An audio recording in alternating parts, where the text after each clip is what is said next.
আসসালামু আলাইকুম ওয়া রাহমাতুল্লাহ। এভারগ্রিন আইটি একাডেমি থেকে আপনাদের স্বাগতম। আমাদের আগের ক্লাসে যেটা ছিল এটা হচ্ছে 2 নাম্বার ক্লাস ছিল। আজকে হচ্ছে আমরা 3 নাম্বার ক্লাস করাবো। 3 নাম্বার ক্লাসের মধ্যে একটা অপশন হচ্ছে remove grid line, border alignment, rough text, set and remove auto format, conditional formatting chart, তারপর হচ্ছে কপি অর মুভ শিট। এখন আসে আমরা সরাসরি এক্সেলের মধ্যে ফিরে যাই।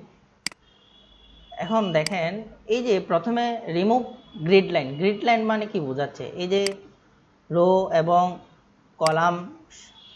এবং কলামের সমন্বয়ে যে এখানে গড়গুলা দেখা যাচ্ছে ক্রিয়েট হয়েছে, এগুলাকে আমরা বা এখানে কম্পিউটারে গ্রিড লাইন বলা হচ্ছে।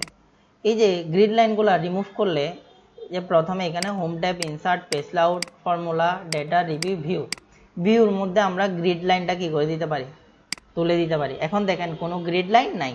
এরপরে দেখেন এখানে দেখা যাচ্ছে ফর্মুলা বার, এটা হচ্ছে ফর্মুলা বার। আমরা যখন ফর্মুলা বারের টিক মার্কটা তুলে দিলাম তখন এই যে ফর্মুলা বার বা নেম বক্স এটা পুরাটাই চলে গেছে। এরপরে হচ্ছে হেডিং হচ্ছে রো, কলাম এবং সেলের মধ্যে যে হেডিংগুলো আছে, এই যে কলামের হেডিং, রোয়ের হেডিংটা তুলে দিলে চলে যাবে। এরকম যদি কখনো হয়ে থাকে তাহলে আপনাকে কোথায় যেতে হবে, ভিউ থেকে ফর্মুলা বার দিয়ে দিবেন, হেডিং, তারপর হচ্ছে গ্রিড লাইন দিয়ে দিবেন। তারপর হচ্ছে বর্ডার।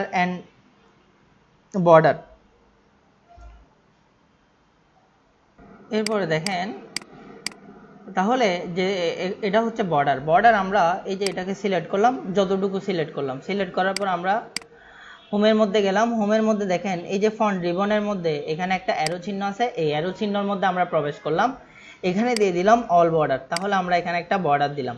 আবার একটু নিচে এসে আমরা এটাকে সিলেক্ট করলাম, সিলেক্ট করার পরে এখান থেকে আমরা দিতে পারবো আউটসাইড বর্ডার। দেখেন মাঝখানে কোনো বর্ডার নাই, আউটসাইডে কিন্তু বর্ডার আছে। আবার এটাকে সিলেক্ট করলাম, এখানে গেলাম, কোথায়, এই যে বর্ডারের মধ্যে গেলাম। বর্ডারে যাওয়ার পরে এখানে একটা টেক্সট বর্ডার আছে। টেক্সট বর্ডার মানে হচ্ছে এটা একটু মোটা করে হবে। এরপরে এমনি আউটসাইড বর্ডারটা একটু চিকন করে হবে। এই যে আবার আমরা এতটুকু সিলেক্ট করলাম, সিলেক্ট করার পর আবার বর্ডারের মধ্যে গেলাম, এখানে একটা আছে রাইট বর্ডার। দেখেন রাইট সাইডে বর্ডার আসছে। আবার আমরা এখান থেকে এতটুকু সিলেক্ট করলাম, এখন একটা লেফট সাইডে বর্ডার দিব, এখানে গেলাম, তারপর হচ্ছে লেফট বর্ডার। এভাবে আমরা চাইলে টপে বর্ডার দিতে পারবো, তারপর হচ্ছে বটমেও বর্ডার দিতে পারবো। এভাবে আমরা বর্ডারগুলো দিতে পারি। আবার হচ্ছে আমরা এটাকে পুরাটাই সিলেক্ট করে রাইট ক্লিক করে আমরা কোথায় যাব, রাইট ক্লিক করে ফরম্যাট সেলে যাওয়ার পরে আমাদের ফরম্যাট সেল থেকে আমরা কি করতে পারি, বর্ডার দিতে পারি। এই যে এখানে বর্ডারের মধ্যে গেলাম, আপনি চাইলে একটু মোটা করে দিতে পারবেন, একটু চিকন করে দিতে পারবেন। এরপরে হচ্ছে ডট বর্ডার দিতে পারবেন, গ্রিড লাইন বর্ডার দিতে পারবেন। আবার চাইলে আপনি বর্ডারের কালার চেঞ্জ করতে পারবেন, কিন্তু ওইখানে বর্ডারের কালার অপশন চেঞ্জ করার কোনো অপশন ছিল না। কিন্তু আপনি বর্ডার থেকে ফরম্যাট সেল থেকে বর্ডারে গেলে এখান থেকে আপনি কালারটা চেঞ্জ করতে পারবেন। আমি আউটসাইড বর্ডার দিলাম, ইনসাইড বর্ডার দিলাম, বর্ডারের মধ্যে এটাকে সিলেক্ট করে আউটসাইড বর্ডার, ইনসাইড বর্ডার। এখন এখানে কি হবে, বর্ডারটা আমরা দিতে পারবো, ওকে দিয়ে দিলাম। আবার এই যে এটা পুরাটাকে সিলেক্ট করলাম, এখানে গেলাম, অল বর্ডার দিয়ে দিলাম। এটাকে সিলেক্ট করলাম, কন্ট্রোল চেপে ধরে এটাকে সিলেক্ট করলাম, কন্ট্রোল চেপে ধরে এই রোটাকে সিলেক্ট করলাম, মানে একটা বাদে একটা কন্ট্রোল চেপে ধরে আমরা কি করতেছি, সিলেক্ট করতেছি। এবং চাইলে এখান থেকে আমরা কি করতে পারবো, কালার দিতে পারবো। আশা করি বুঝতে পারছেন। এভাবে আমরা সুন্দর করে একটা বর্ডার কি করতে পারি, ক্রিয়েট করতে পারি। হ্যাঁ, এরপর আসেন তারপর হচ্ছে অ্যালাইনমেন্ট বিষয়টা কি। ধরেন আমি একটা স্যালারি শিট করব। স্যালারি শিট করার জন্য আমাকে প্রথমে এটাকে সিলেক্ট করতে হবে, বা এতটুকু আমি পুরাটাই সিলেক্ট করব, না হয় আমি আগে লিখে ফেলবো স্যালারি শিট।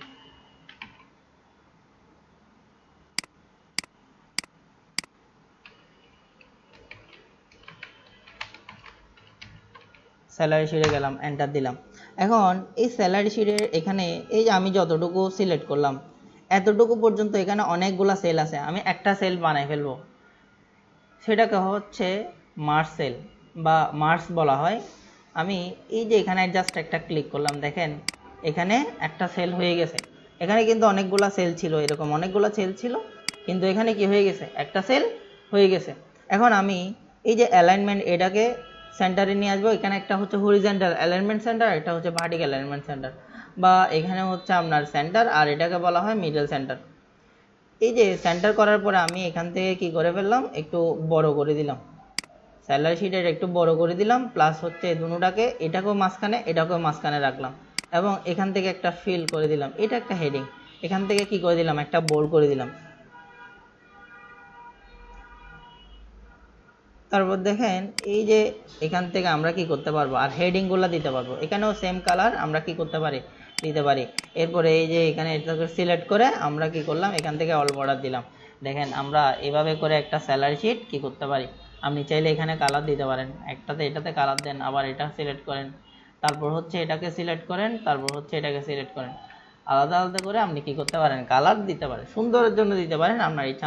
আমার কাজ হচ্ছে আপনাকে কি করে আপনি কালারগুলো দিতে পারবেন, কি করে অ্যালাইনমেন্টটা করতে পারবেন, এগুলো শেখানো। আশা করি বুঝতে পারছেন। আপনি যেটা অ্যালাইনমেন্ট করছেন, মার্সেল করছেন, সেম জিনিসটা আপনি আবার করতে পারবেন। এই যে রাইট ক্লিক করে আমরা কোথায় যাব, ফরম্যাট সেল। ফরম্যাট সেলে যাওয়ার পরে আমরা অ্যালাইনমেন্ট, এখান থেকে দেখেন horizontal alignment centre, vertical alignment centre. এই যে মার্সেল যেটা আমরা করছি, এই যে মার্সেল এখান থেকেও করা যাবে। এরপরে হচ্ছে আরেকটা হচ্ছে রাফ টেক্সট। রাফ টেক্সট বলতে যেটা বোঝাচ্ছে, দেখেন আমি এই যে এই জায়গার মধ্যে লিখলাম স্যালারি শিট। এই যে দেখেন এটা সেলের বাইরে চলে গেছে, আমি চাচ্ছি এই হেডিং এর মধ্যে বা এটা একটা সেলের মধ্যে নিয়ে আসার জন্য, এর উপরে যেটা আছে এটাকে বলা হয় রাফ টেক্সট। এই যে চলে আসছে। এরপর আপনি চাইলে দুটোটাকে কি করতে পারেন, সেন্টার করে দিতে পারেন, কন্ট্রোল পি দিয়ে কি করে দিতে পারেন, বোল্ড করে দিতে পারেন। এভাবে যদি হেডিং এর মধ্যে দুইটা ওয়ার্ড থাকে, আপনি চাইলে একটা ওয়ার্ড উপরে আর একটা ওয়ার্ড নিচে করার জন্য রাফ টেক্সটটা কি করতে পারেন, ইউজ করতে পারেন। এই যে রাফ টেক্সটটা ইউজ করতে পারেন। আশা করি বুঝতে পারছেন। এরপর আসেন, তারপর হচ্ছে এখানে অ্যালাইনমেন্টও গেল, রাফ টেক্সটও গেল, set and remove auto format. আরেকটা বিষয় হচ্ছে এই যে আমরা যে ফরম্যাটটা এখানে অটো ফরম্যাটটা করলাম, সেম অটো ফরম্যাট আমরা এই যে এইভাবে সিলেক্ট করে এখান থেকে দেখেন ফরম্যাট ট্যাবল, এখান থেকে অনেকগুলো ট্যাবল আছে, আমি এই ট্যাবলটা করলাম, ওকে দিয়ে দিলাম। এভাবে আমরা কি করতে পারবো, এরপরে এই যে এখান থেকে আমরা কি করতে পারবো, কালারগুলো চেঞ্জ করতে পারবো, এখান থেকে কালার চেঞ্জ করতে পারবো, এখান থেকে কালার চেঞ্জ করতে পারবো। হেডিংয়ের দরকার নাই, তাহলে আমরা হেডিং না দিলেও চলবে, ঠিক আছে। এই যে দেখেন, তারপর হচ্ছে এই যে এখানে অনেকগুলো আছে, ধরেন আমি এটা দিলাম, এই যে এখানে ফার্স্ট কলাম দিতে পারবো, লাস্ট কলাম দিতে পারবো, তারপর হচ্ছে আমরা ব্যান্ডেড কলাম দিতে পারবো, এরপরে টোটাল দিতে পারবো। এইগুলো আপনারা কি করতে পারেন, একটু দেখে নিতে পারেন এখান থেকে। আবার হেডিংটা চাইলে কি করতে পারবো, তুলে দিতে পারবো, চাইলে হেডিংটা দিয়ে দিতে পারবো। এরপরে এখান থেকে আমরা ক্লিয়ার করে ফেললাম, এটাকে পুরাটাকে সিলেক্ট করার পর এখান থেকে আমরা ক্লিয়ার করে দিতে পারবো। আশা করি বুঝতে পারছেন। আচ্ছা, এরপরে হচ্ছে তারপর আরেকটা যেটা আছে, তারপর হচ্ছে কন্ডিশনাল ফরম্যাটিং। কন্ডিশনাল ফরম্যাটিংটা কি জিনিস, দেখেন আমি এখানে দিলাম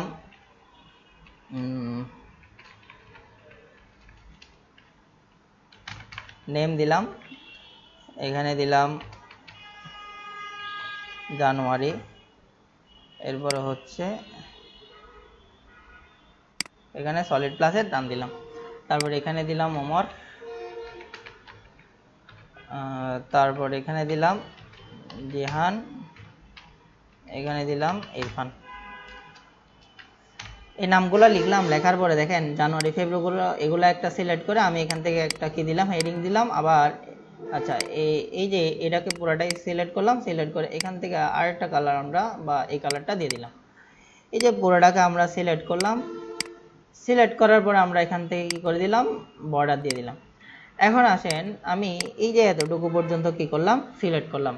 সিলেক্ট করার পর আমরা গেলাম কন্ডিশনাল ফরম্যাটিং। কন্ডিশনাল ফরম্যাটিংয়ে গিয়ে এখানে লেখা আছে হাইলাইট সেলস রুল, এখানে গ্যাটার দেনে যাব। গ্যাটার জন্য যখন আমরা গেলাম, যাওয়ার পরে দেখেন আমাদের কন্ডিশনটা কি, কন্ডিশন হচ্ছে ধরেন আমি 3 জন এমপ্লয়ি লাগলাম, এই যে 3 জন এমপ্লয়িকে আমি বললাম আপনাদের টার্গেট হচ্ছে 50,000 টাকার উপরে আমাকে সেল এনে দিতে হবে। এখন 50,000 টাকা আমি কি করে দিব, এখানে 49,999 লিখে দিলাম। 49,999 কেন লিখলাম, আমি জানি এখন আমাকে 50,000 উপরে যদি সে কি করে দিতে পারে, সেল এনে দিতে পারে, তাহলে তাকে হাইলাইট করে দেখাবো, ওই অ্যামাউন্টটা হাইলাইট করে দেখাবে। সেজন্য আমি এখানে কন্ডিশনাল ফরম্যাটিংটা 39,999 সরি 49,999 দিয়ে দিলাম। এখন দেখেন এই যে আমি এই প্রথমে উমরের প্রথম জানুয়ারি মাসে সে সেল দিছে 60,000 টাকা, এন্টার দিয়ে দেখেন যখন 60,000 টাকা হয়েছে এখানে কিন্তু এটা হাইলাইট করে দেখাচ্ছে, একটা লাল কালার দিয়ে দেখাচ্ছে। ধরেন জিহান কি করছে 40,000 টাকা সেল করছে, ওটা হাইলাইট করে দেখাচ্ছে না। ধরেন এটা 50,000 টাকা বা এখানে 49,999 দিছে, তারপরেও দেখাচ্ছে না কেন? কারণ 49,999 উপরে মানে 50,000 টাকা হতে হবে, তাহলে আপনাকে হাইলাইট করে দেখাবে। ধরেন সে 50,000 টাকা করছে, হাইলাইট করে দেখাচ্ছে। আবার সে 90,000 টাকা করছে, হাইলাইট করে দেখাচ্ছে। আবার সে 70,000 টাকা করছে, হাইলাইট করে দেখাচ্ছে। এরপর এখানে আমি 40,000 দিলাম, তারপর এখানে 60,000 টাকা দিলাম, এখানে 30,000 টাকা দিলাম। এই যে যেগুলা 50,000 বা 40,000 49,999 টাকার উপরে, ওইগুলাকে কি করে দেখাচ্ছে? হাইলাইট করে দেখাচ্ছে। আশা করি বুঝতে পারছেন। এরপর এটাকে আমরা কি করলাম? সিলেক্ট করলাম। এরপরে এই যে এটাকে সিলেক্ট করলাম, সিলেক্ট করার পরে আমরা পুরোটাকে সিলেক্ট করলাম। সিলেক্ট করার পরে আমরা ইনসার্ট থেকে কলাম থেকে আমরা কি করতে পারবো? এখানে কলাম আকারে চার্ট যেগুলো আছে ওগুলো দিতে পারবো। ধরেন এটা দিয়ে দিলাম, এই অনুযায়ী আমাদের কি চলে আসছে? চার্ট চলে আসছে। দেখেন এই যে এই চার্ট, এখান থেকে আমরা চাইলে কি করতে পারি? পরিবর্তন করতে পারি। এখানে লেআউট আছে, ফরম্যাট আছে, আপনারা একটু ঢুকে দেখলে বুঝতে পারবেন। এই যে এখান থেকে আমরা চাইলে এই চার্টটা দিতে পারবো, চাইলে এই চার্টটা দিতে পারবো, আবার চাইলে এখান থেকে এটা দিতে পারবো। বুঝতে পারছেন? মানে আমরা এখানে যে একটা সেল রিপোর্ট যেটা করলাম, এই যে এখানে যেগুলা ডাটা এন্ট্রি করলাম, এটার আলোকে একটা কি করে ফেললাম? চার্ট করে ফেললাম। আপনি চাইলে এখানে চার্টের টাইটেল কি করতে পারেন? ঠিক করতে পারেন। আশা করি বুঝতে পারছেন। আরেকটা অপশন আছে যেটার নাম হচ্ছে copy or move sheet. Copy or move শিটটা হচ্ছে, ধরেন এই যে এই শীট 1 নাম্বারে এটাকে আমি টেনে এখানে নিয়ে আসবো, এই যে 3 নাম্বারের পরে নিয়ে আসবো, এটাকে বলা হয় কপি অর মুভ শিট। আবার 2 নাম্বারে এটাকে একদম লাস্টে নিয়ে আসবো, 1 নাম্বারের এখানে নিয়ে আসবো, তার মানে এটাকে বলা হয় কপি অর মুভ শিট। এই নিয়ে আমাদের 3য় নাম্বার ক্লাস এক্সেলের ক্লাসটা শেষ হয়েছে। পরবর্তী ক্লাসটা অনেক বেশি গুরুত্বপূর্ণ, সেজন্য আপনারা পরবর্তী ক্লাসের জন্য অপেক্ষা করেন। আসসালামু আলাইকুম।